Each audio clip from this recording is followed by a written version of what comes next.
오늘 말씀은 찬송 중에 거하시는 하나님, 어디 중에? 찬송 중에 거하시는 하나님이라는 제목으로 하나님 말씀 증거하도록 하겠습니다.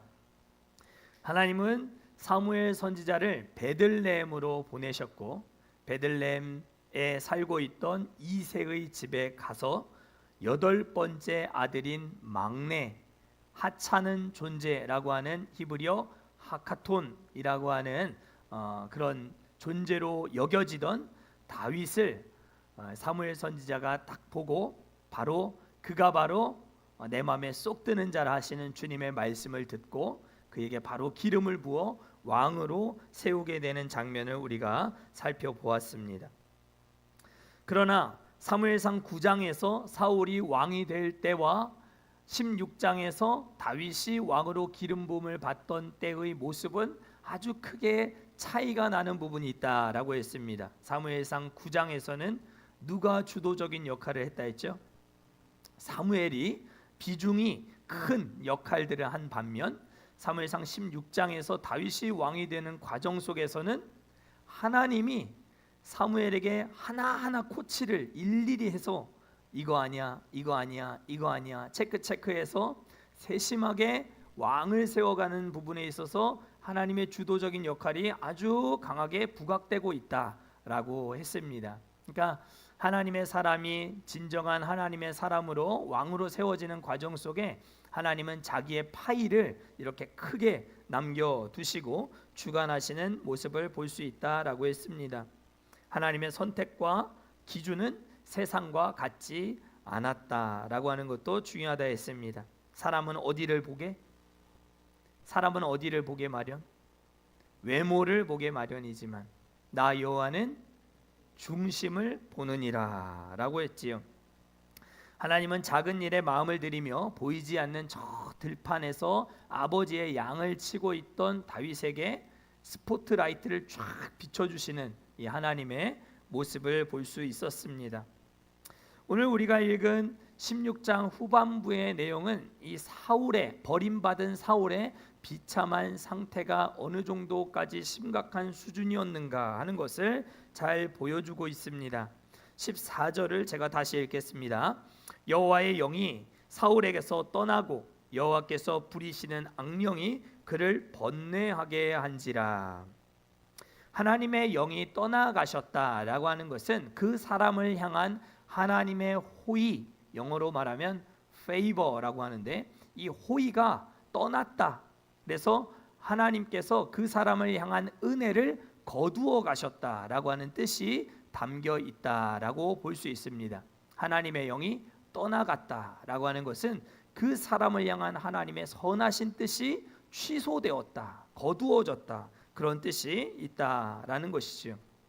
우리는 모두 예수 그리스도를 우리 인생의 주인으로 구원자로 영접하고 받아들이는 순간 성령의 내주하심을 경험하게 됩니다. 내주라고 하는 것은 안쪽에 거하신다라고 하는 거죠.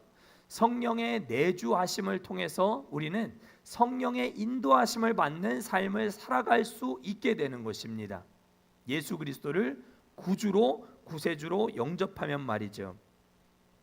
그래서 성령이 내주하시기 때문에 하나님께서 원하시는 것이 무엇인지, 하나님이 기뻐하시는 일이 어떤 것인지 고민을 하게 됩니다. 이전에는 단 한 번도 그런 부분에 대해서 심각하게 고려해 보지 않았던, 이걸 이렇게 해도 되는 건가? 이걸 이런 식으로 추진해도 되는 것인가?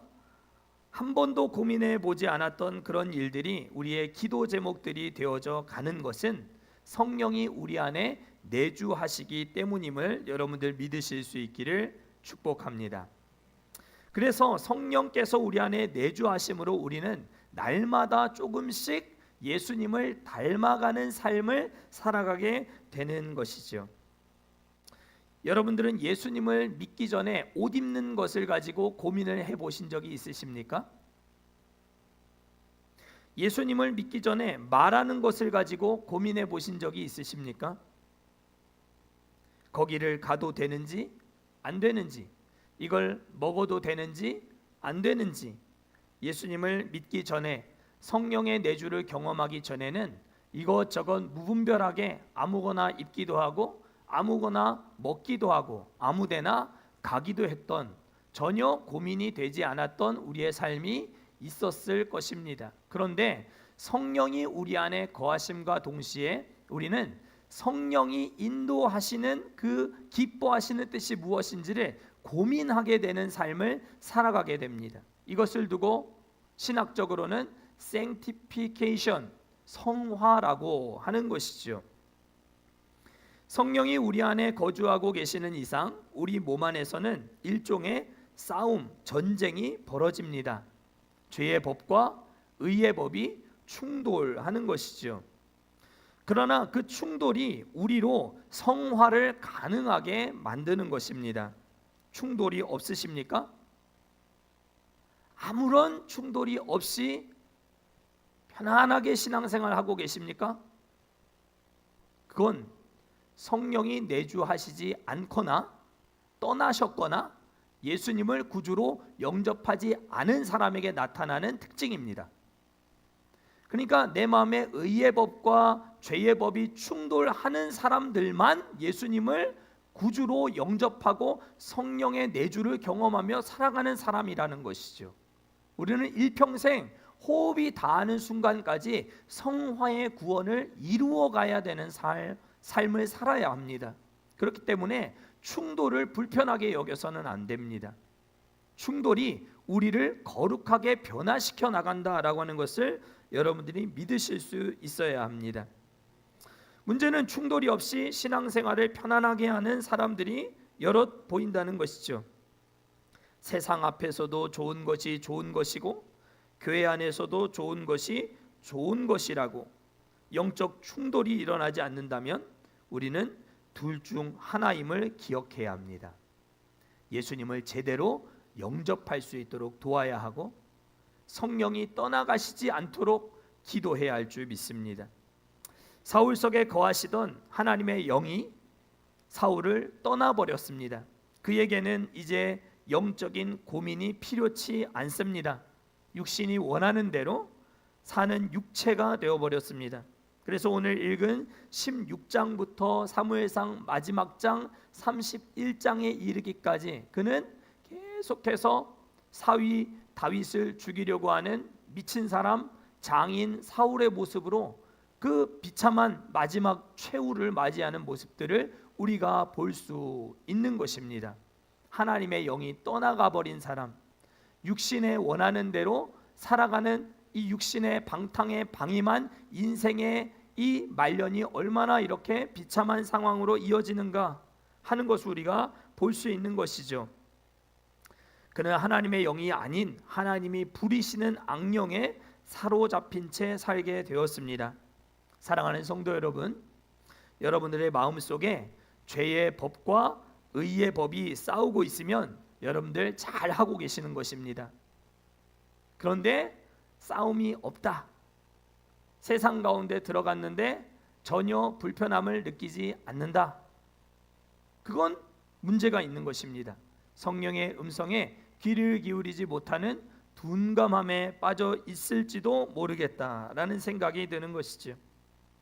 믿음 생활을 시작했는데 영적 충돌이 없다면 그건 제대로 된 신앙생활이 아닙니다. 영적 전쟁이 있어야 성령 안에서 성장과 성숙이 가능해집니다. 마치 성장통이 있는 것처럼 한참 자라는 아이들 무릎팍이 아프다 하고 발목이 아프다 하고 아프다 하잖아요. 이 영적인 싸움과 다툼이 있으니까 쑥쑥 자라게 되는 것처럼 여러분들 마음속에도 영적인 성장통이 있어야 합니다. 영적인 성장통, 영적인 싸움, 그것이 여러분들을 자라게 하는 줄 믿습니다.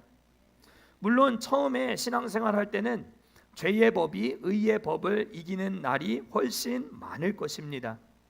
술을, 담배를 완전히 끊어버리라 결심을 해보지만 평생을 해온 습관을 단칼에 끊어내는 것은 말처럼 쉬운 일이 아닙니다. 그러나 성령이 내주하시기 때문에 술을 입에 대고 싶지 않는 날이 오게 되고 담배 냄새가 그렇게 견디기 어려운, 옛날에는 그렇게 코로 들여 마시고 입으로 들여 마시고 가지가지 방법으로 담배를 피고 했겠지만은 모든 것들이 역겹게 느껴지는 그런 순간들, 그런 날이 오게 된다는 것이죠.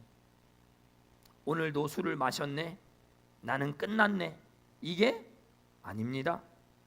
오늘도 잘못했네, 나는 역시 안 돼, 이게 아닙니다. 하나님은 죄책감에 눌려서 살아가는 성도의 삶을, 태도를 기뻐하지 않으십니다. 잘 안 돼도 기도해보는 것입니다. 예배의 자리에서 회복을 간구하며 이길 힘을 주시도록 하나님께 굳게 매달려 보는 것입니다. 그런 일들이 우리의 삶 속에 반복될 때 언젠가는 이 의의 법이 죄의 법을 이기는 날이 오게 되더라 하는 것입니다. 그러나 한 번 이겼다고 절대 안주해서는 안 됩니다. 그래서 끝까지 싸워야 하는 것입니다. 한 번 이겼다고 내가 완전히 이 부분에 있어서는 자유했다, 이제는 더 이상 넘어지지 않는다, 이렇게 안주하고 편안한 마음을 갖고 있는 그 순간 선줄로 생각한 자 바로 넘어지게 되는 일들이 벌어지게 되더라는 것입니다. 목회자에게는 그런 싸움이 있을까요, 없을까요? 많이 있습니다. 충돌이 없겠습니까? 제 마음에도 충돌이 많이 있습니다. 여러분들보다 덜 할 수는 있습니다. 그러니까 저를 목사로 세우셨겠죠. 그러나 저도 죄의 법이 의의 법을 이길 때가 덜어 있습니다. 어제 저녁 충무교회에서 통영시 기독교 연합 부흥회가 있었습니다. 교회에서 6시 15분에 봉고차가 출발한다고 광고를 했더니 너무 일찍 출발한다고 생각했는지 성도들이 한 사람도 오지 않았습니다. 부흥회 참석에 전혀 관심이 없었습니다. 전화를 다 돌릴까 하다가 평소 김영광 목사의 말씀에 은혜를 많이 받고 있기 때문이겠지, 그렇게 긍정적으로 생각을 하고 참았습니다. 아마도 최근 몇 년 동안 연합 부흥회에 참석하지 않았던 우리 교회가 이제 와서 부흥회에 참석하는 것이 조금은 어색하셨을 수도 있었겠다라는 생각이 들기도 했습니다. 그렇다 보니 성도들이 안 오니까 제 마음도 해이해졌습니다. 성도들 핑계를 대는 죄의 법이 의의 법을 이기고 있는 중입니다. 맞지요? 7시 15분쯤 새병관 주차장에 도착을 했습니다. 밥을 못 먹고 집회에 들어가자니 조금 허기가 질 것 같아서 근처 편의점이 있으면 얼른 들어가서 빵이랑 우유 하나씩 먹고 들어가야 되겠다라고 생각하고 편의점을 찾아보았지만 찾을 수가 없었습니다. 통영을 아직 너무 모르는 탓인 것이죠. 기왕에 늦은 거 편안하게 빵집에 들어가서 시원하게 먹고 들어가자 해서 결국 성가대가 찬양을 할 때 예배당에 들어가게 되었습니다. 죄의 법이 의의 법을 이긴 것이죠. 성도들은 먼저 도착을 해서 찬송하고 기도하고 예배의 뜨거움 속으로 이미 들어가서 이렇게 은혜를 받고 앉아 있는데 목사가 늦게 와서 조금 민망했지만 그날도 어제도 시간마다 주시는 하나님의 은혜가 있어서 얼마나 감사한 시간이었는지 모릅니다. 아무리 평소에 은혜를 많이 받고 있더라도 다음번 부흥회부터는 우리 성도님들 꼭 참석하실 수 있기를 축복합니다. 마음의 문을 열고 아멘 하신 분들은 다 오셔야 됩니다. 하나님이 들으셨습니다. 옆에 성도님들과 한번 인사하시죠. 죄의 법을 이깁시다. 죄의 법을 이기시기를 바랍니다.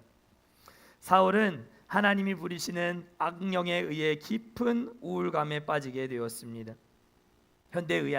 현대의학에서는 육체의 질병도 큰 병이지만 무엇보다 정신적인 질병, 마음의 병이 육체의 질병보다 훨씬 크다는 것이 정설입니다.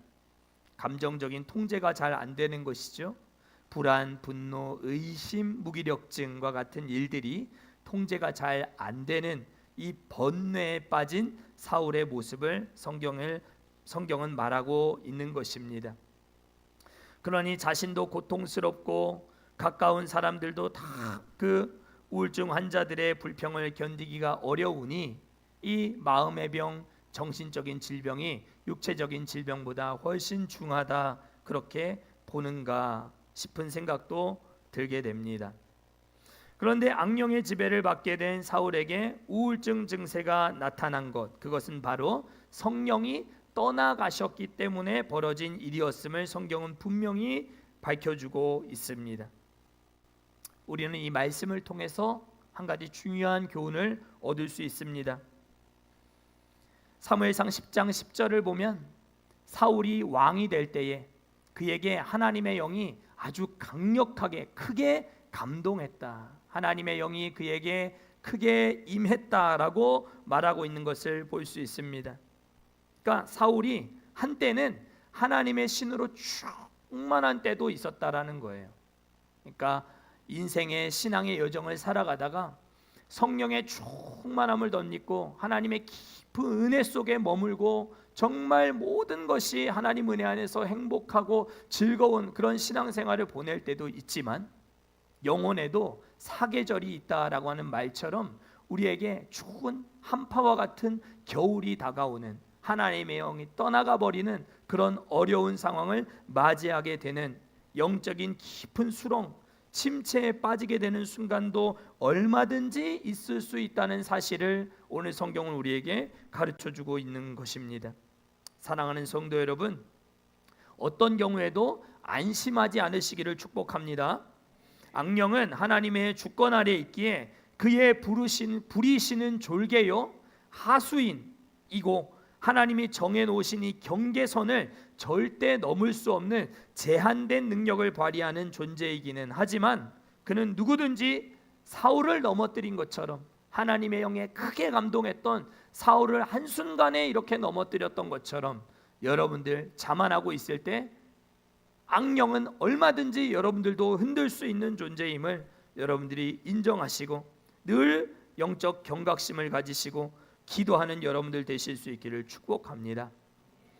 혹시 오늘 이 자리에서 영적인 깊은 침체에 빠져서 목사님이 뭔 소리 하는지도 잘 모르겠고 하나님의 말씀에 하나도 귓가에 들려오지도 않고 집중도 안 되고 자꾸 이 생각 저 생각으로 번뇌하여 우울감에 빠져 있는 성도들이 혹시 있으시거든 하나님께서 오늘 말씀으로 치유하여 주시기를 주의 이름으로 축원합니다. 그리스도께서 당신을 낫게 하십니다. 그러나 우리가 본문 속에서 주목하고자 하는 것은 사울의 이 깊은 영적 침체가 아니라 이 영적 침체를 극복하게 해준 찬송의 능력입니다. 다윗의 손에 들린 수금이 연주되며 하나님을 향한 그의 찬송이 시작될 때 사울의 영혼은 회복되기 시작했습니다. 이것이 찬송의 능력입니다. 우울감에 빠지셨습니까? 영적인 침체에 빠지셨습니까?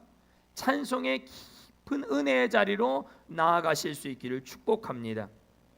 사울의 영혼이 수금을 연주하며 찬송하는 다윗의 그 악기 소리와 찬양 소리에 영혼이 치유되기 시작했습니다. 찬송이 시작되면 예배가 시작된 것입니다. 그 어떤 경우에도 준비 찬송이라는 말은 맞지 않습니다. 그런데 근본 연합 부흥의 포스터에도 준비 찬송 7시라고 버젓이 적혀 있었습니다. 찬송이 시작되는 것과 동시에 하늘의 문이 활짝 열리고 하나님의 역사가 시작되는 것이지, 우리의 분주한 마음을 달래고 이것저것 정리하지 못한 일들을 처리하는 그런 시간이 찬송하는 시간이 아니라 하는 것입니다. 은혜 받기 위해서 예열하는 시간이 아니라 찬송의 첫 소절이 탁 터지자마자 우리의 영이 탁 깨어서 하나님을 향해 집중해 나가는, 정말 찬송의 은혜의 깊은 자리로 나아가는 우리 모두가 되어야 할 줄 믿습니다. 찬양이 시작되면 예배의 문이 열리는 것입니다. 그래서 시와 노래를 다루고 있는 이 시편을 두고 한 학자는 예배의 책이다 그렇게 불렀습니다. 저희 교회도 주일날 오전 10시 45분에 찬양이 시작되고 있습니다. 그러면 예배 시간을 11시로 할 것이 아니라 10시 45분으로 해야 합니다. 지금은 편의상 우리가 11시로 하고 있지만 찬양 시간은 예배를 준비하는 시간이 아니라 예배로 즉시 돌입하는 시간임을 우리는 잊어서는 안 됩니다. 그런 의미에서 예배 시간을 잘 지키는 것도 신앙생활의 기본입니다. 저는 어제 성가대 찬양을 할 때 들어갔기 때문에 신앙생활의 ABC가 잘못되어 있었던 부족한 목사였습니다. 그러나 여러분들 저처럼 죄의 법이 의의 법을 이기는 그런 성도 되지 마시고 예배 시간을 철두철미하게 주일 예배 10시 45분이면 적어도 40분까지는 딱 와서 예배 시간 지키고 예배를 기도로 준비하고 찬양으로 함께 딱 첫 소절이 열릴 때 여러분들의 영혼도 활짝 열려서 예배가 본격적으로 딱 시작되고 들어갈 때는 우리의 마음이 활짝 열려진 상태로 들어가야 할 줄 믿습니다. 그것이 예배로 일어서는 방법입니다. 하나님을 만나는 찬양의 시간부터 하나님을 뜨겁게 만나는 예배자들 되실 수 있기를 축복합니다. 23절 말씀을 읽겠습니다. 시작. 하나님께서 부리시는 악령이 사울에게 이를 때에 다윗이 수금을 들고 와서 손으로 탄즉 사울이 상쾌하여 낫고 악령이 그에게서 떠나더라. 아멘. 다윗이 수금을 들고 사울의 곁에서 연주를 시작하며 하나님을 찬송하기 시작했습니다. 하나님은 그 찬송을 통해 역사하기 시작했습니다. 사울 속에 있었던 우울감이 떠나가고 번뇌가 떠나가고 기쁨과 감사로 그의 영혼이 소생하고 회복되고 부리시는 악령이 떠나가는 역사가 순간적으로 나타나게 되었습니다. 중요한 것은 이게 지속적이지 않았다는 것입니다.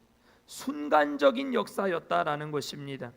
이유는 사울이 직접적으로 다윗과 함께 하나님을 찬송하는 자리에 참여하지 않았기 때문임을 여러분들 기억하십시오. 사울은 찬송하는 것을 구경하고 있었지 참여하지 않았습니다. 그러니 찬송의 능력이 직접적으로 제대로 그의 심령 가운데 지속적으로 나타나지 않았던 것입니다.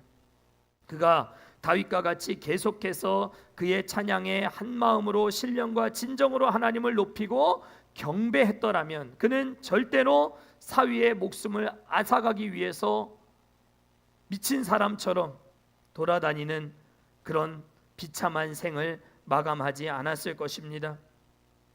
찬송을 구경하고 있는 사람, 찬송을 직접 하는 사람, 이 사람은 다릅니다. 여러분들 주일날, 수요일, 금요일 찬양할 때 저는 금요일 찬양할 때 기타를 내던지고 하나님 앞에 율동을 하면서 찬양하고 싶을 때도 많이 있어요. 율동을 몰라서 너무 안타까울 뿐이지 춤추며 기쁨으로 하나님 앞에 댄스로 제가 시원하게 하나님 앞에 진짜 찬양하고 싶은 그런 순간들도 있어요. 늘 그렇지는 않지만 하나님의 은혜가 부어지면 하나님 앞에 어떤 방법으로든 내 손짓 발짓을 다 동원해서 하나님을 찬양하고 싶은 마음이 이렇게 마음속 깊은 곳에서 용솟음쳐 오를 때가 있어요. 찬양을 할 때 청중석에 여러분들이 앉아 있지만 인도자 옆에 있다고 생각하고 여러분들 찬양하셔야 합니다. 나는 지금 김영광 목사 옆에 서 있다. 공명준 장로님 옆에 서 있다. 이혜영 집사님 옆에 서 있다. 나는 지금 자리에 편안하게 앉아 있지만 저 앞에 서서 하나님을 집중하며 찬양하고 있는 것처럼 하나님의 은혜를 바라보며 직접적인 찬송의 능력을 맛보는 자리로 나아가는 우리 모두가 되어야 할 줄 믿습니다. 찬송의 자리에 함께 있었으면서도 그 능력을 제대로 경험하지 못했던 사울, 그는 찬송에 참여하지 못한 구경꾼이었습니다. 찬송의 능력은 입술을 벌려 악기를 연주하며 찬송의 자리에서 내 마음과 정성을 함께 올려드리기를 원하는 예배자의 모습이 회복될 때 직접적인 하나님의 능력의 역사가 지속적으로 나타나게 될 줄 믿습니다. 오늘날에도 우리 교회를 포함해서 한국교회 성도들의 찬송하는 모습을 가만히 들여다보고 있으면 마음을 들이지 못하고 있는 닫힌 문으로 예배하고 있는 여러 예배자들의 모습을 보게 됩니다. 물론 제 눈이 정확하지 않을 수 있습니다. 하나님이 보셨을 때 마음의 문이 활짝 열려 정말 영감 있는 찬양으로 하나님을 기쁘시게 하고 있는 예배자들의 모습들도 많이 있을 수 있습니다. 제 착각일지도 모릅니다. 그러나 사울과 같은 예배자는 절대 되어서는 안 될 것입니다. 인도자와 함께 직접적이고 무한한 은혜들을 누리며 능력을 경험하는 저와 우리 모두 될 수 있기를 축복합니다. 다윗이 누릴 은혜가 무엇이었는지 18절이 다음과 같이 밝혀줍니다. 18절 말씀도 우리 다시 한번 읽겠습니다. 시작. 소년 중 한 사람이 대답하여 이르되 내가 베들레헴 사람 이새의 아들을 본즉 수금을 탈 줄 알고 용기와 무용과 구변이 있는 준수한 자라 여호와께서 그와 함께 계시더이다 하더라. 아멘. 다윗으로 하여금 수금을 잘 탄다 했나요? 성경에서 다윗이 수금을 잘 타더라 그렇게 얘기했나요? 탈 줄 알고 했습니다. 탈 줄 알고. 악기를 잘 다룬다고 말하지 않았습니다. 다윗의 음색이 남다르게 특별하게 특출나게 좋았다라고도 말하지 않았습니다. 물론 다윗은 용기도 있고 무용도 있고 언변도 좋은 준수한 사람이었습니다. 그러나 그런 것들이 찬송의 조건이 되지 않았음을 밝혀주고 있는 것입니다. 누구나 할 수 있습니다. 음치는 할 수 있습니다. 박치도 할 수 있습니다.